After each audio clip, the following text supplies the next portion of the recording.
Hello प्यारे बच्चों, ये आपका थर्ड पार्ट है। इसमें 10 चैप्टर की हम बात करते हैं तो मैकेनिकल प्रॉपर्टीज ऑफ फ्लूइड की बात करते हैं। पास्कल लॉ और उसका एप्लीकेशन बहुत इंपॉर्टेंट है, जिसमें हाइड्रोलिक बहुत पूछा जाता है। कोएफिशिएंट ऑफ विस्कोसिटी, इसका आप एक्सप्रेशन वगैरह तैयार कर लीजिएगा। इक्वेशन ऑफ कंटिन्यूटी भी इंपॉर्टेंट है। बर्नौली थ्योरम, उसका एप्लीकेशन में से ये भी पार्ट बहुत इंपॉर्टेंट है, जिसमें magnetic effect, venturi limited, Torricelli's law, ये इसका डेरिवेशन बहुत पूछा जाता है। Excess pressure inside the liquid drop और सॉल्वेबल, इसको तैयार करने से 2 डेरिवेशन को तैयार हो जाता है। एसेंट फार्मूला डेरिवेशन बहुत इंपॉर्टेंट है। और इसके अलावा छोटे टॉपिक जैसे critical velocity, knots number, Stokes law, terminal velocity, यहाँ से भी सवाल पूछे जाते हैं, तो आप जरूर देख लीजिएगा इसमें। इसके बाद एग्जाम्पल की बात करें 10.1, 10.2, 10.3 साइज में 10.5, 6, 8, 14, 16, 19, 26, 27 पूछे जाते हैं।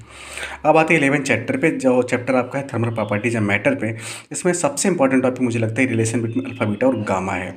Types of transfer of heat, जिसमें कंडक्शन, कन्वेक्शन, रेडिएशन का कॉन्सेप्ट आपको पढ़ना है। थर्मल कंडक्टिविटी में इसका डेरिवेशन तैयार कर लीजिएगा, जो थर्मल कंडक्टिविटी ऑफ सॉलिड का है, जिसमें नया टॉपिक इस बार इंक्लूड किया गया है विन्स लॉ, स्टीफन्स लॉ। ये बहुत इंपॉर्टेंट कॉन्सेप्ट है, जो कि एक नंबर में सवाल बन सकता है।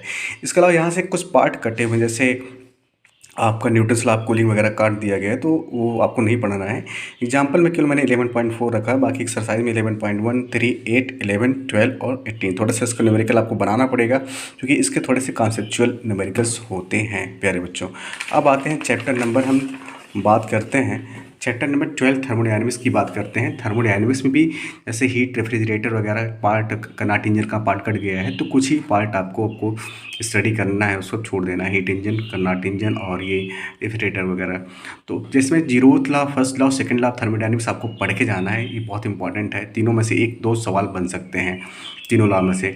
फिर आते हैं work done in isothermal adiabatic, में से एक सवाल आपको जरूर मिल सकता है, चाहे वर्क डन आइसोथर्मल का निकालना पड़े, चाहे एडियाबैटिक का निकालना पड़े। फिर आपका है मेयर्स फार्मूला, बहुत इंपॉर्टेंट है। एग्जाम्पल उतने खास नहीं है। अब मुझे लगता है एक्सरसाइज में 12.1, 12.2, जिसमें से 12.7 और 12.9 बहुत इंपॉर्टेंट है। अब आते हैं चैप्टर नंबर 13 पे, काइनेटिक थ्योरी ऑफ गैस पे। काइनेटिक थ्योरी ऑफ गैस में, जिसमें आइडियल इक्वेशन बहुत पूछा जा सकता है।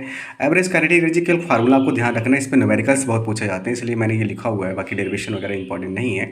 डिग्री ऑफ फ्रीडम से सवाल बनते हैं, यहाँ से कॉम्पिटिटिव सवाल बनते हैं, तो आप उसी का नंबर का तो आप देख सकते हैं। मीन फ्री पाथ, इसका आप जरूर पढ़ के जाइए, ये बहुत इंपॉर्टेंट टॉपिक है, जिसको आप तैयार कर लीजिएगा। एक्सरसाइज में 13.1, 2, 5, 6, 7 और 9 मुझे लगता है बहुत इंपॉर्टेंट, यहाँ से सवाल आपको मिल सकते हैं।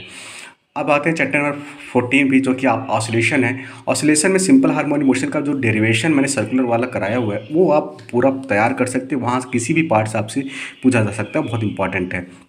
सिंपल पेंडुलम, सेकंड पेंडुलम बहुत छोटा चैप्टर है, तो इसलिए सिंपल पेंडुलम, सेकंड पेंडुलम से भी सवाल पूछे जा सकते हैं 100% मुझे लगता है। और टाइप्स ऑफ ऑसिलेशन में जो 4 टाइप्स है, यहाँ से भी एक नंबर का क्वेश्चन, डेफिनेशन वगैरह पूछा जाता है। एक्सरसाइज में कुछ खास नहीं है, लेकिन तब भी आप मैंने 14.4, 6, 9, 11, 14, 15 आप न्यूमेरिकल देख करके जा सकते हैं। अब आते हैं लास्ट चैप्टर 15 की बात करते हैं। 15 आपका वेव्स है। वेव्स में स्पीड ऑफ लॉन्गिट्यूडनल और ट्रांसफर पे, जैसे स्टिंग में उसकी क्या स्पीड होती है, सॉलिड में क्या होती है, तो ये सब आप देख सकते हैं। छोटे छोटे फार्मूले, बेहद आसान फार्मूले, उसको आप देख, इसमें न्यूमेरिकल्स आते हैं, ज़्यादातर न्यूमेरिकल्स इन स्पीड वाले फार्मूले पूछे जाते हैं, उसको आप देखिएगा। न्यूटन्स फार्मूला, लैप्लास करेक्शन बहुत इंपॉर्टेंट है, ये 3 नंबर के सवाल से 5 नंबर के बीच में पूछा जा सकता है, इसको आप जरूर पढ़िएगा।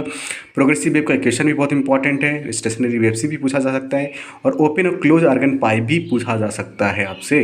बीट में थोड़ा मुझे लगता है कि वही कॉन्सेप्ट पूछा जा सकता है, इसलिए मैंने ओनली कॉन्सेप्ट लिखा हुआ है।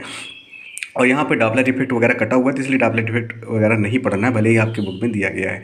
एग्जाम्पल की बात करें तो 15.2 बहुत इंपॉर्टेंट, ये पैटर्न बहुत इंपॉर्टेंट, इस पर एक बहुत बेहद आसान सवाल पूछे जाते हैं, तो उसको जरूर देखिएगा।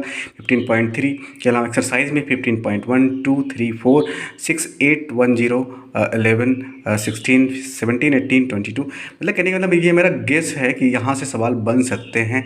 बाकी इतना आप जरूर पढ़ के जाइएगा, बाकी आप अपने हिसाब से देख लीजिएगा क्या आपको पढ़ना है, क्या कवर करना है। पढ़िए आप सब, लेकिन इसको आप जो मैंने लिखा हुआ है, ये आप इसको ज़रूर कवर करके जाइएगा, यहाँ से आपको सवाल जरूर मिल सकते हैं। तो all the best to all my dear student, thank you.